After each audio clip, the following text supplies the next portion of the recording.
Earlier today, I went to the store to buy pumpkins for my children so that they could carve them for Halloween decorations.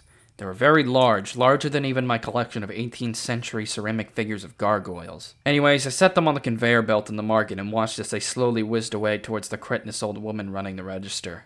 She had silvery brown teeth and gelatinous yellow hair that danced back and forth as she spoke. "Are you paying with card or cash today?" she screamed calmly to me. "Neither," I said, tipping my sunglasses so she could see my blue Gatorade-colored eyes. "Don't you know who I am?" I asked. Confused, she shook her head at a 90-degree angle, sending a bite of her hair floating into the sky. I sighed in exasperation and with great effort pulled my business card out of the slit above my brow and tossed it to her with 2 fingers. Her eyes scanned the card and then gushed out of their sockets when she realized she was speaking to the famous funny YouTube man Markiplier. I'm sorry, sir," she said, sweat flowing down her face and onto the pumpkins. "Yes, sir, you can have these pumpkins." "And?" I asked, reaching out my hand. She reluctantly stuck her 4-fingered hand into her 4-foot-deep purse, which for some reason was adorned with ancient Egyptian sigils portraying the rise and fall of the Ottoman Empire. I thought it was odd, and so I said aloud, "That is quite odd." She glared over at me with her single pus-colored eye. She said something that sounded kind of like, "Oh, esquela!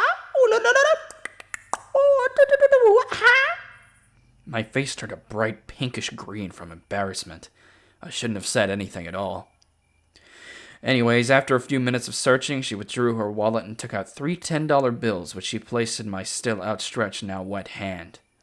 I nodded my head 360 degrees in approval. As I exited the store, I felt an odd chill spread across my various muscles, despite it being a very sunny day here in LA. I galloped back home in my Ford F-150 with 0% APR until 2022, to see my beautiful children sitting boredly with all sorts of pumpkin carving tools sticking out of their mouths. As I walked out, I held up both of the pumpkins in my large, beautiful hands, grinning from ear to stretchable ear. My children were not yet old enough to speak, but were still able to clap like orangutans and screech like their father had taught them.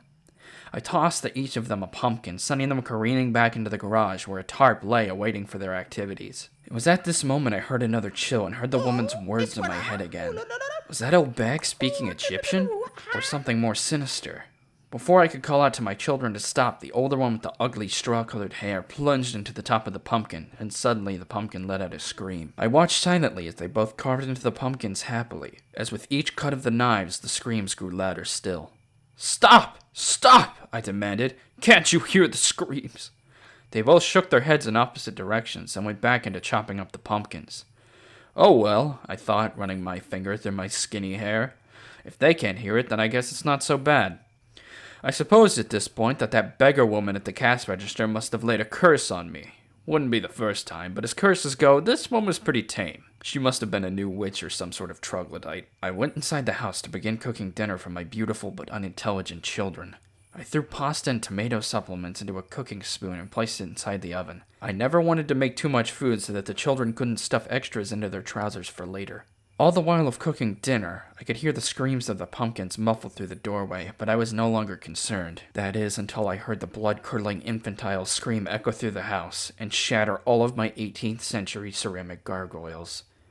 I angrily stormed outside, ready to confront the child who had ruined my most prized possessions, only to see nothing but the 2 jack-o'-lanterns sat upon the ground. The younger and more stupid one of the 2 had carved their name into it, and the imbecile even managed to write the letter S backwards. I chuckled heavily to myself for a few days before snapping back to reality. By now the pumpkins had rotted slightly and began to moan. "You smelly pumpkins," I said, furrowing my brow down to my chin. "What have you done with my children?" It was at this point the pumpkin with the name on it began to scream. This scream was different from before, however, and I soon realized that this scream was the trademarked wail of my youngest child. "My babies!" I bubbled as spit spewed across the room. "You have been turned into pumpkins." I sobbed into the webbing of my fingers for the next few hours before I remembered the soup I had going in the oven. By the time I pulled it out, it was already burnt and disgusting, but hey, even pumpkin children need to eat, probably. I carefully walked a spoonful of goopy goodness down into the garage, where little by little I dribbled it into the top of my rotting pumpkin children. At that moment, the liquid inside of them began to boil. The pumpkins glowed a bright black, and chunks of rotted pumpkin splattered the walls and dog. I closed my eyes to protect myself from the blast. When I opened them, my children stood before me, now slightly scorched by the power of the pumpkin. Of course, I thought, the cure for witches' curses is a father's love. Between the two of them, with a hand on each of their shoulders, was the woman from the store. "Have you learned your lesson?" she asked with a delicious orange grin. "Yes," I replied. "It's bad to be rude to people, and I shouldn't judge other people's purses." She nodded her head, then silently spun away into a pile of yarn on the ground.